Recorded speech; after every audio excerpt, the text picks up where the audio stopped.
मंत्रालय से तो एक ही आया हमारे साथ। भारतीय खेल के लिए NIS पटियाला एक बहुत महत्वपूर्ण स्थान है और यहाँ पर लगभग 30 करोड़ रुपए की लागत से अलग अलग खेल सुविधाओं का आज उद्घाटन किया गया, जिसमें 26 करोड़ 80 लाख रुपए की लागत से 300 बेड का मेंस हॉस्टल बनाया गया। ये अपने आप में दिखाता है कि खेल का आधारभूत ढांचा इंफ्रास्ट्रक्चर कैसे सुदृढ़ हो।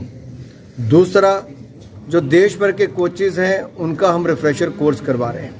तीसरा, जो फिजिकल एजुकेशन के टीचर्स हैं हमारे, उनको ई खेल पाठशाला के माध्यम से हम अलग से सिखाते हैं ताकि वो भी अन्य अलग अलग खेलों के बारे में जानकारी प्राप्त कर सकें और अपने स्कूलों में खेलों को बढ़ावा दें। खिलाड़ी खेल संघों के माध्यम से, राज्यों के माध्यम से शुरुआत करता है खेलना, और हमारा प्रयास रहता है कि जिस खिलाड़ी में हुनर है, टैलेंट है, हम उसको जल्दी पिक करके अपने नेशनल सेंटर ऑफ एक्सीलेंस में लाएं या साइट ट्रेनिंग सेंटर्स में जाए या फिर हमारे जो अन्य सेंटर्स चल रहे हैं खेलो इंडिया अकेडमीज के, वहाँ पर उनको स्थान दिया जाए।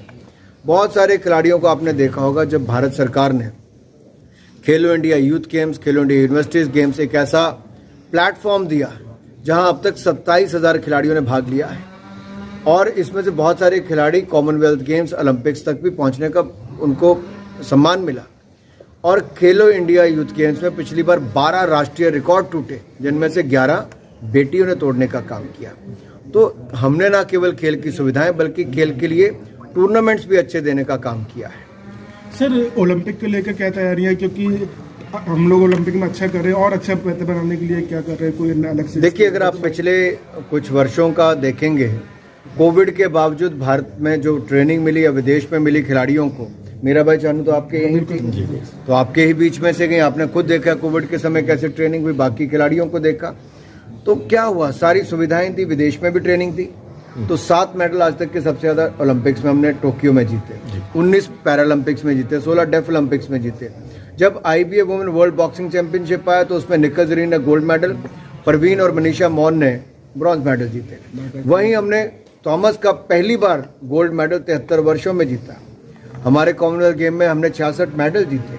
यूथ के टूर्नामेंट हुए, उसमें हमने पहले से बेहतर प्रदर्शन किया। शूटिंग का हमने शानदार मेडल जीतने उसके बाद काम किया। हालांकि ओलंपिक्स में हम बहुत अच्छा नहीं कर पाए थे, लेकिन वर्ल्ड चैंपियनशिप में हमने पहले से बेहतर करना शुरू किया। हम पेरिस ओलंपिक्स के लिए पूरी तरह से तैयारी कर रहे हैं। मिशन ओलंपिक कमेटी की मीटिंग हर महीने होती है, जहां पूर्व खिलाड़ी अधिकारियों के साथ मिलकर आज के खिलाड़ियों के लिए रणनीति तैयार करते हैं कि उनको क्या सुविधाएं मिले। हम अलग अलग फेडरेशन के लोगों से बात करते हैं, जो उनके प्लान बन के आते हैं वो लग देते हैं। एनुअल कैलेंडर फॉर ट्रेनिंग, उसके अंतर्गत लगभग 300 करोड़ रुपया अलग अलग खेल संघों को देते हैं ताकि वो अपने खिलाड़ियों को और प्रशिक्षण और टूर्नामेंट दे सकें, ताकि वो दुनिया भर में जाकर अच्छा पढ़े। PT उषा हॉस्टल में और अन्य सुविधाओं से लैस किया गया है, जिसके ऊपर लगभग 1 करोड़ 80 लाख रुपया खर्च किया गया। और मेजर ध्यानचंद जी के सुविधाओं पर लगभग 1 करोड़ 50 लाख रुपए के लगभग खर्च किया गया। कुल 30 करोड़ रुपए से ज़्यादा की सुविधाएं खेल और खिलाड़ियों के लिए माननीय प्रधानमंत्री नरेंद्र मोदी जी की सरकार के द्वारा खर्च किया गया। और मोदी जी सदा ये चाहते हैं कि खिलाड़ियों को सुविधाएं भी मिले, इसलिए बहुत सारी योजनाएं, टॉप जैसी योजना जहां खिलाड़ी का रहने का, भोजन का, ट्रेनिंग का, देश और विदेश का खर्चा भारत सरकार वहन करती है। 6 लाख रुपया जेब खर्च भी देती है सालाना।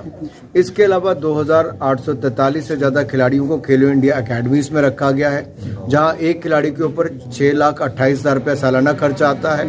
जेब खर्च 1,20,000 रुपये उसको सालाना अलग से दिया जाता है। देश भर में 23 NCOE और 29 साइट ट्रेनिंग सेंटर्स ऐसे बहुत सारे स्थानों पर खोले गए हैं, जिसमें हज़ारों खिलाड़ी देश भर में भाग ले रहे हैं। लेकिन इन सब के लिए कोचेस का प्रोग्राम हो या रिफ्रेशर कोर्स हो, कहीं पर होते हैं तो हमारे NIS पटियाला और इससे जुड़े हुए ऐसे संस्थानों पे होते हैं। तो NIS पटियाला एक बहुत महत्वपूर्ण स्थान भारतीय खेल में रखता है और आज मुझे प्रसन्नता है कि प्रधानमंत्री नरेंद्र मोदी जी के आशीर्वाद से यहाँ ये 30 करोड़ रुपए की और सुविधाएं यहाँ पर खिलाड़ियों को दी गई। मैं कुछ महीने पहले भी आपके पास आया था, तब भी हमने बड़े बड़े हॉल्स हों, उस सुविधाओं से लेकर खिलाड़ियों के लिए अच्छी डाइट। देखिए, आज से पहले भारत में कभी ऐसा नहीं था कि खिलाड़ियों के लिए शेफ रखे जाते थे, न्यूट्रिशन अच्छा हो, उसका ध्यान रखा जाए, डाइट में कहीं कमी ना आए, वो सारे 5 स्टार शेफ तक की प्रावधान भी भारत सरकार ने खिलाड़ियों के लिए किए, इसलिए कि स्पोर्ट्स साइंस के साथ साथ खेल में खाने का भी बहुत महत्व है। तो खाना भी सही मिले, ट्रेनिंग भी सही मिले, स्पोर्ट्स साइंस का उपयोग भी हो और हाई परफॉर्मेंस मैनेजर्स भी नियुक्त किए जाए, सारे सबका ध्यान। सर, अभी जो NIS की बात की जा रही है, आपने बहुत सारे उद्घाटन किए हैं, यहाँ तक पहुँचने के लिए खिलाड़ियों को बहुत बड़ी मेहनत करनी है, लेकिन गाँव से शहरों से टैलेंट यहाँ तक पहुँचे कैसे, इसके लिए कमी अभाव बना रहता है। देखिए, खेल राज्य का विषय है, जहाँ राज्यों को अपनी भूमिका निभानी है, खेल संघों को निभानी है, वहाँ भारत सरकार ने उससे ज़्यादा बढ़ चढ़कर अपनी भूमिका भी निभाई।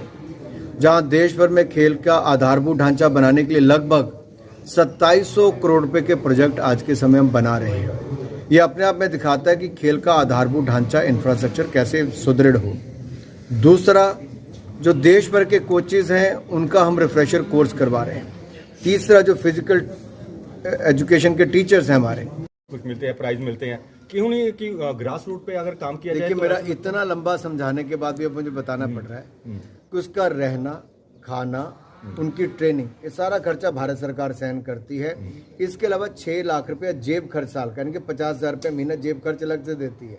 ये वो खिलाड़ी हैं जिन्होंने मेडल नहीं जीता लेकिन हमारे टॉप स्कीम के अंतर्गत भी आते हैं। सर कहीं और ऐसे ही मैंने आपको कहा जो अलग से खेलो इंडिया अकेडमीज में, उनको भी 1,20,000 रुपया सालाना केवल जेब खर्च मिलता है। उनके ऊपर 6,28,000 रुपया एक खिलाड़ी के ऊपर प्रतिवर्ष अलग से खर्च होता है।